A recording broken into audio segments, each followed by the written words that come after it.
जो हमारी सीरीज चल रही है उसी क्रम में हमने जो है इल्तुतमिश को पढ़ा था कल, तो हम उसी के आगे चर्चा करते हैं। तो देखिएगा, हमने देखा था कि भाई इल्तुतमिश जो है एक इलवारी तुर्क है, एक इलवारी तुर्क है। इसने अपनी राजधानी किसको बनाया था? दिल्ली को बनाया था। इसके पूर्व राजधानी क्या थी? लाहौर। इसे गुलामों का गुलाम कहा जाता था, गुलामों का गुलाम कहा जाता था, क्योंकि ये जो है कुतुबुद्दीन ऐबक का गुलाम है और कुतुबुद्दीन ऐबक मोहम्मद गौरी का गुलाम था। इसने एक संगठन बनाया था, तुर्कान ए चहलगानी। इसी को हम लोग चालीसा दल भी कहते हैं। इसने एक और प्रथा प्रचलित की थी जिसको कहते हैं एकता प्रथा।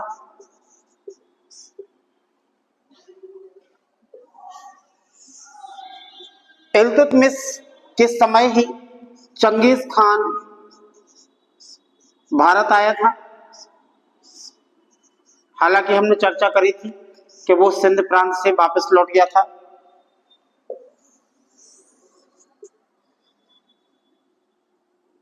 इसके बाद इसने अपनी मृत्यु से पूर्व अपना उत्तराधिकारी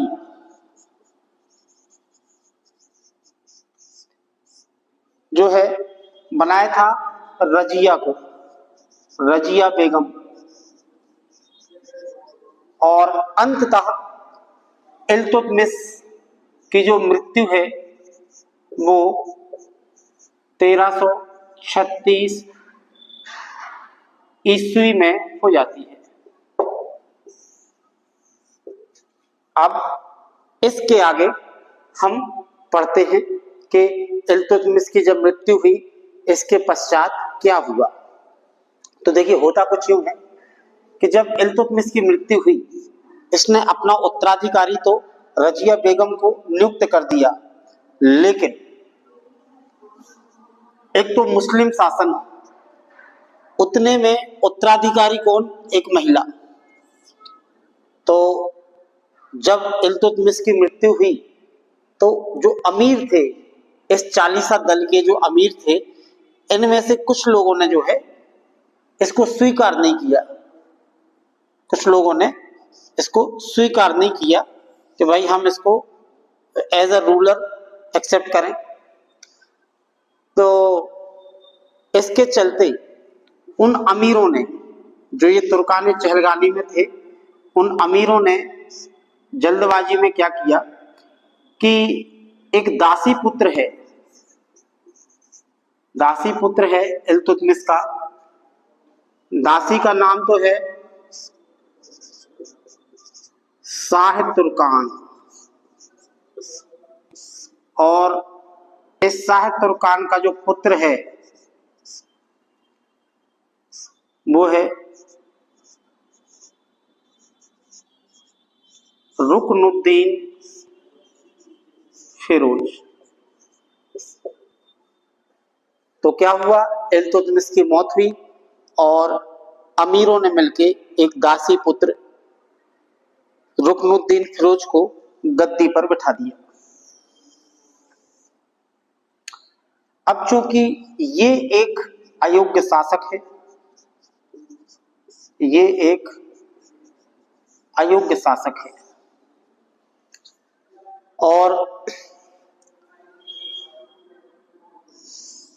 जब ये सुल्तान बनता है तो सारी जो शक्ति है वो शाह तुर्कान अपने हाथों में ले लेती है, और ये एक जालिम महिला है, जालिम महिला है।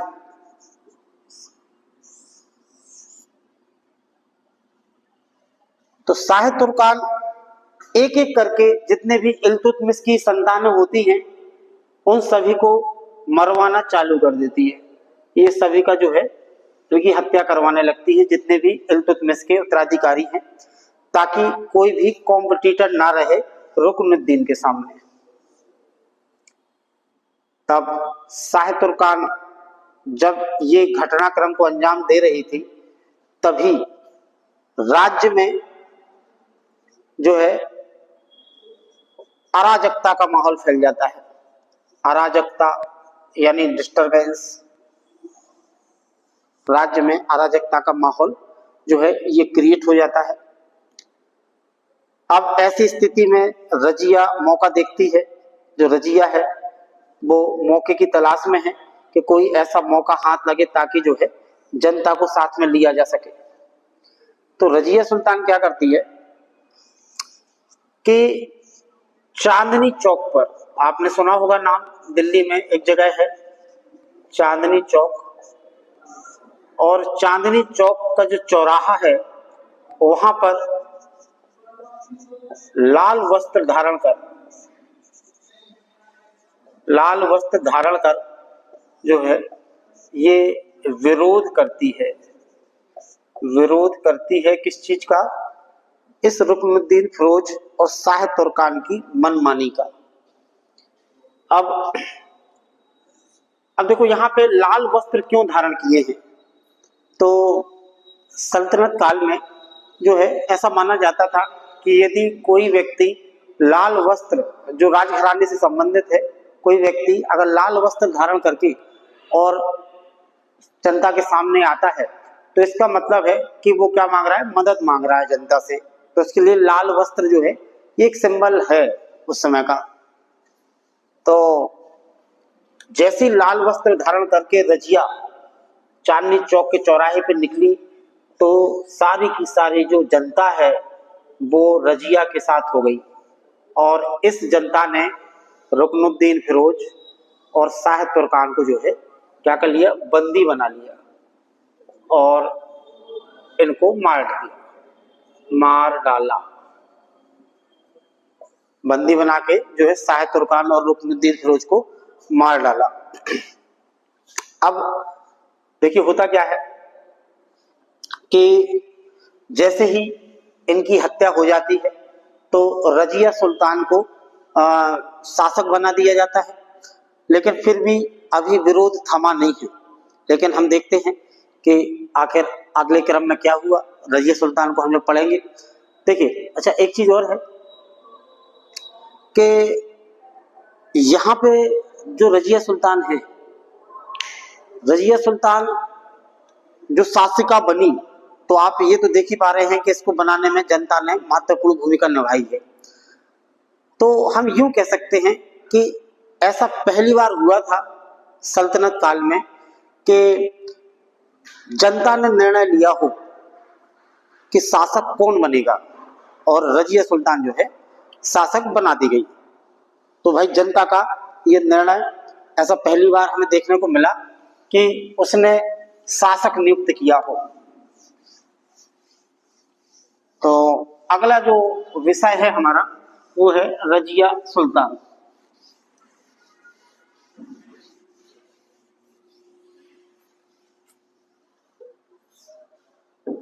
तो देखिए भाई, अगला विषय है हमारा रजिया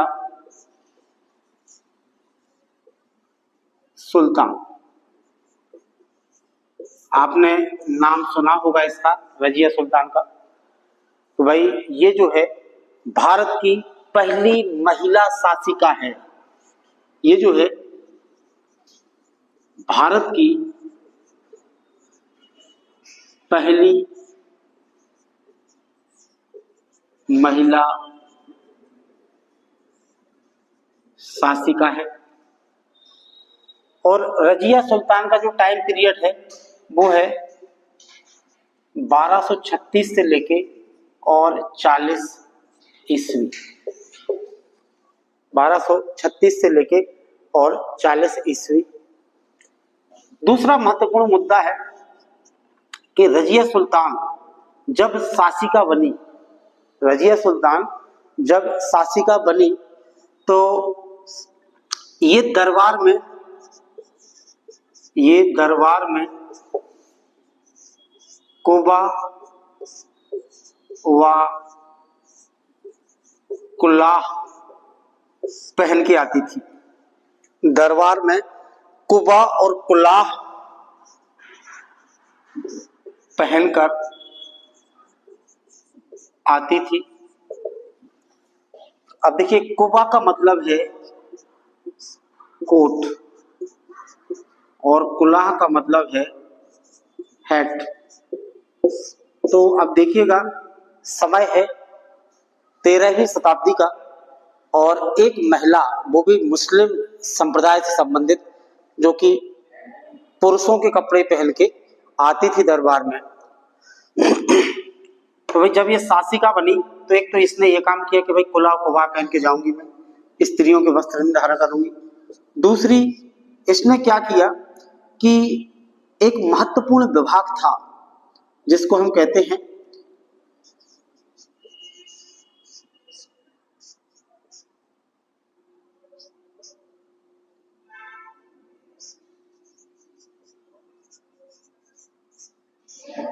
अमीर ए आखूर। एक महत्वपूर्ण विभाग है जिसको हम कह सकते हैं दीवान ए आखूर। एक महत्वपूर्ण विभाग है जिसको हम कह सकते हैं दीवान ए आखूर, और इसका जो प्रमुख है वो होता था अमीर ए आखूर। तो रजिया ने क्या किया कि एक व्यक्ति था जिसका नाम था याकूत, और ये जो है अफ्रीकी मूल का था। कहाँ का था? अफ्रीकी मूल का, अफ्रीका का रहने वाला था, एक हबशी था। तो रजिया ने जो अमीर आखूर है, इस याकूत को नियुक्त कर दिया। तो आपको ये पता होना चाहिए कि ये किससे संबंधित है, तो ये है घोड़ों से संबंधित। यानी दीवान आखूर का मतलब है अस्तबल का प्रमुख, जो जहां पे घोड़े रहते थे उसका प्रमुख। चूंकि ये विभाग बहुत बड़ा माना जाता था इस समय, कारण ये है कि ज्यादातर जो है ये घोड़े युद्ध में काम आते थे, तो इनकी संख्या भी काफी रहती थी। 10-10, 15-15 लाख घोड़े होते थे, और इनके लिए जो है बहुत ज्यादा मात्रा में खर्च भी किया जाता था, ताकि जो है युद्ध होने पे ये घोड़े स्वस्थ रहे। जब भी युद्ध हो तो इन घोड़ों से ही जो है जीत और हार का निर्णय होगा। तो इसलिए इस विभाग को सबसे प्रमुख विभाग माना जाता था, और इसने किसको बना दिया?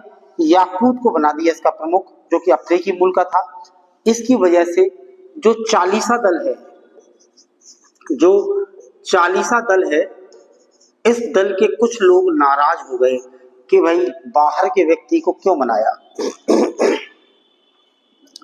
हमें कई जगह ये देखने को मिलता है कि जो ये अमीर आखूर है, याकूत है ना कहीं रजिया का इसके साथ में कोई निजी लगाव था, है ना। हमें कई किताबों में ये पढ़ने को मिलता है, इतिहासकारों की कुछ किताबें हैं जिनमें हमें पढ़ने को मिलता है कि याकूत के साथ रजिया का कुछ जो है विशेष लगाव था।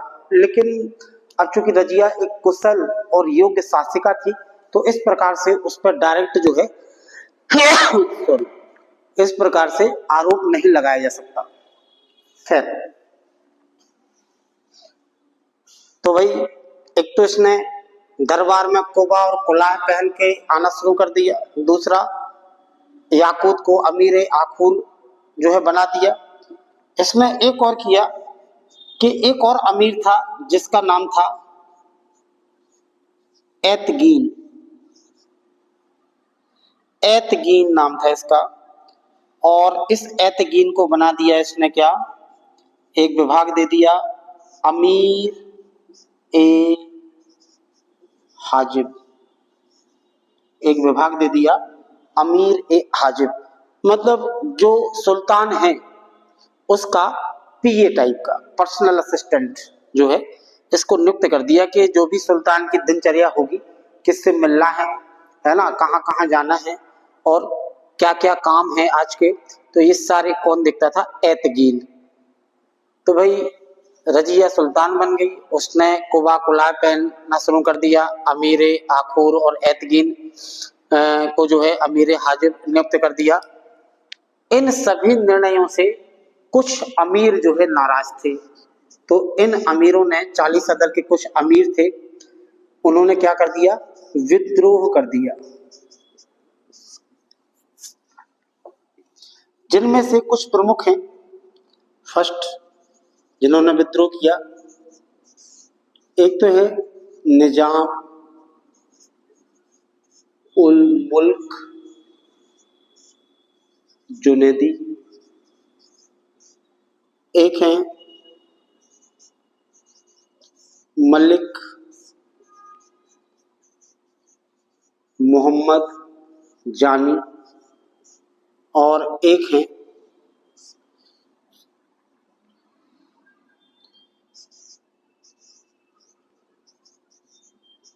तवर हिंद के सूबेदार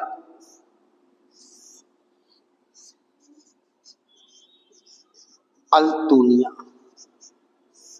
तो ये कुछ लोग हैं जिन्होंने रजिया के खिलाफ जो है विद्रोह कर दिया। तो इस विद्रोह को दबाने के लिए, रजिया दिल्ली से बाहर आई। इस विद्रोह को दबाने के लिए जो है विद्रोह का दमन करने के लिए रजिया दिल्ली से बाहर आई और उसने निजाम उल मुल्क जुनैदी और मलिक मोहम्मद जानी की हत्या कर दी, और अल्तुनिया का विद्रोह दबाने के लिए वो तवर हिंद की ओर प्रस्थान कर गई। तवर हिंद की ओर क्या कर गई? प्रस्थान कर गई। तभी क्या होता है कि जो दिल्ली है, दिल्ली में इसका वफादार कौन रहता है? याकूत। दिल्ली में जो इसका वफादार है याकूत, इसकी हत्या हो जाती है। इसकी क्या हो जाती है? हत्या हो जाती है। और याकूत की हत्या की खबर जब रजिया सुल्तान को मिलती है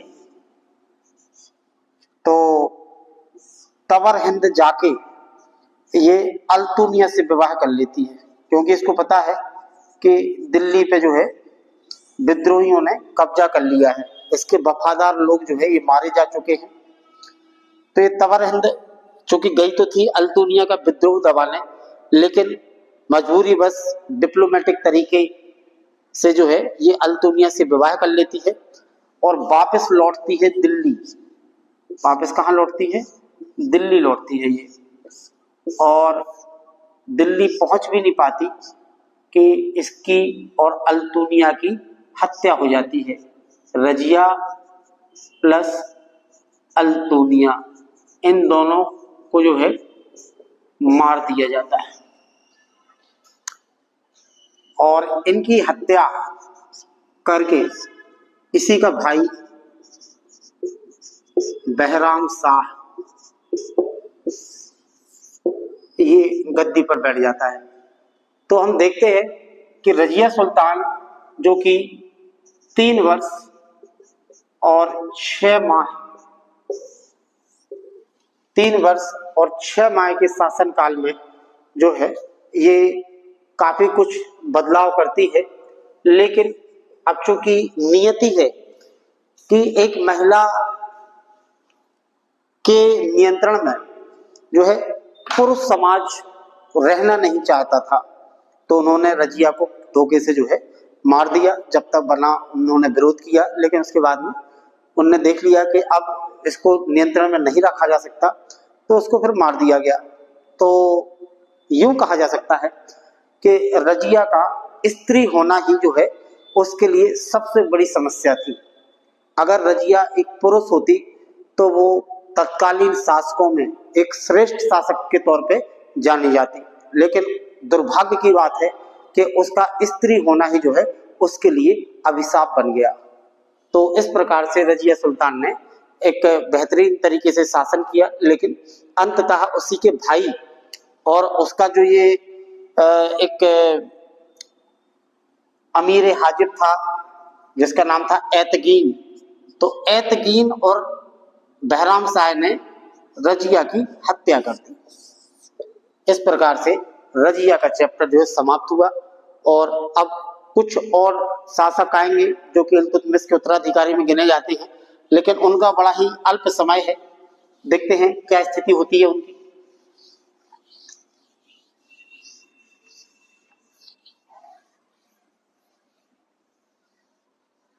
वही अगला जो शासक है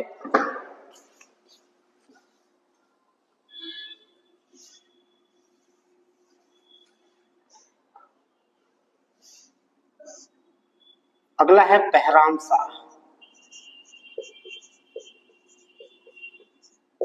बहराम शाह का जो शासनकाल है वो है 1240 से लेके और 42 ईस्वी तक का। बहराम शाह ने अपने 2 वर्ष के शासनकाल में जो है अमीरों का काफी विरोध झेला, अमीरों का विरोध झेला, और इसने केवल एक काम किया था अपने शासनकाल में कि इसने दीवान ए मुमलिकात नामक एक पद का सृजन किया। इसने दीवान ए मुमलिकात नामक एक पद का सृजन किया और उसने इस पद पे बिठाया किसको? एतगीन को। और जब एतगीन नियंत्रण से बाहर होने लगा तो उसने जो है बहराम शाह की हत्या कर दी। और इसके बाद अगला शासक बना इसी का भाई मसूद शाह, और इसका जो समय है वो है 1242 से लेके और 46 ईस्वी तक का। तो भाई 2 वर्ष तक बहराम शाह शासक रहा, अब 4 वर्ष तक मसूद शाह शासक रहेगा। इसकी भी छोटी सी कहानी है कि ये भी एक कठपुतली शासक है, ये भी एक कठपुतली शासक है। और दूसरी चीज है कि इसके समय एक अमीर था जिसका नाम था बलबन। इसके समय बलबन नामक अमीर ये अति शक्तिशाली हो गया, ये अति शक्तिशाली हो गया और इसने मसूद शाह की हत्या करा दी। मसूद शाह की क्या करा दी? हत्या करा दी। और इस प्रकार मसूद शाह का चैप्टर भी समाप्त हो जाता है। और बलबन क्या करता है कि ये इल्तुतमिश का पोता था जिसका नाम था नासिरुद्दीन महमूद, इसको गद्दी पे बैठा देता है और इसका शासनकाल होता है 1246 से लेके और 66 तक। तो ये जो है बलबन के संरक्षण में 20 वर्षों तक शासन करता है। लेकिन शासन तो हालांकि पूरा का पूरा किसके पास है? बलबन के पास है, क्योंकि इसका जो वजीर है, नासिरुद्दीन महमूद का जो वजीर है, वो वजीर तो बलबन ही है। और बलबन को जो है एक उपाधि भी देता है ये, और बलबन की उपाधि रहती है क्या? उल्लूग खां। उल्लूग खां।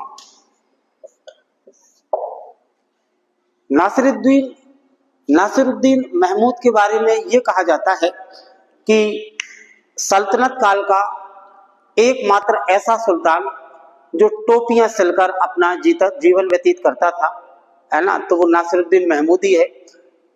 ये किसी भी प्रकार से राजकाज के कार्यों में भाग नहीं लेता था, और भाग ना लेने के पीछे कारण भी था कि उसको ये तो पता था कि मेरे जो भाई बहन हैं, है ना, या जो भी मेरे भी पूर्व में इस वंश के उत्तराधिकारी हैं, अगर उन्होंने हस्तक्षेप किया शासन में तो वो मारे गए। तो निश्चित सी बात है कि अगर मैं करूंगा तो मैं भी मारा जाऊंगा। इसलिए इसने कभी भी राजकाज में कोई हस्तक्षेप नहीं किया और बलबन के नियंत्रण में ही रह के शासन करता रहा। हालांकि शासन की सारी बागडोर तो बलबन के हाथ में थी, और बलबन ने अपनी पुत्री का विवाह भी नासिरुद्दीन महमूद से कर दिया था। और ऐसा भी कहा जाता है कि जब 1266 में नासिरुद्दीन महमूद की मृत्यु हुई तो उसमें बलबन का हाथ था। लेकिन बलबन आखिर क्यों ऐसा करता, क्योंकि शासन तो उसी के हाथ में था, कुछ कहा नहीं जा सकता। परंतु सत्यता क्या है, ये तो बलबन और नासिरुद्दीन महमूद के बीच की बात है। परंतु ऐतिहासिक स्रोतों से तो हमें यही पता चलता है कि 1266 में नासिरुद्दीन की जो है मौत हो जाती है, और इसके बाद में जो अगला शासक आता है वो आता है बलबन। भाई अभी हम गुलाम वंश में ही चल रहे हैं, तो भाई चलिए यहाँ पे इल्तुतमिश का जो परिवार है ना, उसका शासन समाप्त हुआ, और फिर जो अगला गुलाम था, जो इल्तुतमिश का गुलाम था बलबन, उसका शासन चालू हो जाता है। चलिए भाई अगला शासक आता है हमारा बलबन। तो बलबन का जो शासनकाल है वो है 1266 से लेके और 1287 ईस्वी तक का। ये जो है शासनकाल है बलबन का।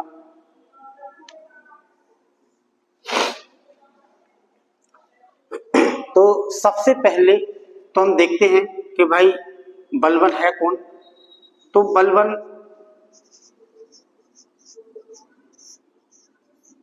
इल्तुतमिश का गुलाम तथा ये एक इलवारी तुर्क है।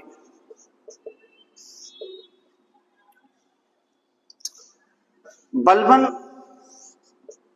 जैसे ही गद्दी पर बैठता है तो ये अपने आप को एक उपाधि देता है, और वो उपाधि है जिल्ले इलाही। जिल्ले इलाही का अर्थ होता है ईश्वर की छत। जिल्ले इलाही का अर्थ होता है ईश्वर की छत। दूसरा मुद्दा है कि बलबन जब अपनी ताजपोशी कराता है तो वो कुछ नियम बनाता है ना, कुछ जो है वो अपनी पॉलिसीज बनाता है, जिसको हम कहते हैं बलबन का राजत्व का सिद्धांत, या हम इसको कह सकते हैं किंगशिप पॉलिसी। अब आखिर बलबन का राजत्व का सिद्धांत क्या है, हम ये देखते हैं। सबसे पहले तो ये समझ लो कि राजत्व का सिद्धांत होता क्या है। तो राजत्व का सिद्धांत जो है ये राजा का एक राज करने का तरीका होता है कि भाई किस प्रकार से जो है मैं राज करूं, और जनता की नजर में जो राजा है उसकी इमेज कैसी हो। जैसे कई प्रकार के शासक होते थे, एक तो जैसे मोनार्की है, एक तंत्रात्मक राजतंत्रात्मक शासन होता था, एक जैसे डिक्टेटरशिप है। भाई डिक्टेटरशिप होती थी, कोई कोई शासक बहुत ही ज्यादा निरंकुश था, है ना, वो किसी की नहीं सुनता था। तो इसने भी जो है एक सिद्धांत दिया राज करने का कि भाई मैं राज किस तरीके से करूंगा, अपने आप को कैसे जनता के सामने जो है पेश करूंगा। तो यहाँ पे राजत्व का सिद्धांत जो था इसका बलबन का, वो दैवीय सिद्धांतों के ऊपर आधारित था। दैवीय सिद्धांतों पर आधारित था। ये दैवीय सिद्धांतों पर आधारित था इनका राजत्व का सिद्धांत। यानी बलबन का ये मानना था कि जो राजा है वो ईश्वर के द्वारा चुना जाता है। यानी लोगों के मन में ये बात डालना चाहता था कि मैं राजा नहीं बना हूं, मुझे तो ईश्वर ने बनाया है। तो अब ये मान लो कि भाई आपको ही मानना पड़ेगा कि मैं भी ईश्वर से कम तो हूं नहीं। यानी इसने राजा को जो है बहुत ऊंचा दर्जा दे दिया। राजा के पद के लिए इसने योग्यता को नहीं माना, इसने ये माना कि ईश्वर का चुनाव क्या है, ईश्वर जिसको चाहे उसको राजा बना सकता है। तो भाई इसका जो राजत्व सिद्धांत है वो दैवीय सिद्धांतों पर आधारित था। दूसरा इसने क्या किया कि अपने राजत्व के सिद्धांत में अनुशासन को बड़ा महत्व दिया। अनुशासनात्मक तरीका अपनाया इसने राजत्व के सिद्धांत में कि भाई राजा के सामने जो है ना तो अनुचित व्यवहार होना चाहिए और ना ही राजा के सामने हंसी मजाक होना चाहिए और ना ही किसी प्रकार की ऐसी बात जो कि राजा को पसंद ना हो। दूसरी चीज है कि दरबार में बैठक व्यवस्था को भी इसने जो है थोड़ा सा बदलाव किया उसमें कि दरबार में केवल एक ही गद्दी होगी, एक ही सिंहासन होगा जिस पे सुल्तान बैठेगा और बाकी लोग सारे के सारे कोई भी पद पे हो उनके लिए कोई भी बैठक व्यवस्था नहीं होगी। तो इसने जो है अनुशासन बड़ा कड़ा कर दिया उसमें। तीसरी चीज है कि इसने जो है अपना दरबार ईरानी परंपरा के आधार पे, इसने जो दरबार है ईरानी परंपरा के आधार पे सजवाया था। दूसरा मुद्दा यह है कि भाई ईरानी परंपरा के अनुसार सजवाया तो ठीक है, इसने जो है अपने आप को एक ईरानी राजा अफरासियाब का वंशज बताया। अपने आप को इसने अपने आप को क्या बताया? ईरानी एक राजा हुआ करता था काफी प्रसिद्ध, है ना, अफरासियाब, उसका वंशज बताया। अब चूंकि ये इतने पॉपुलर राजाओं को अपना वंशज इसलिए बताते थे ताकि जो है इनके पूर्वज महान हैं तो इसको भी महान लोगों में गिना जाए।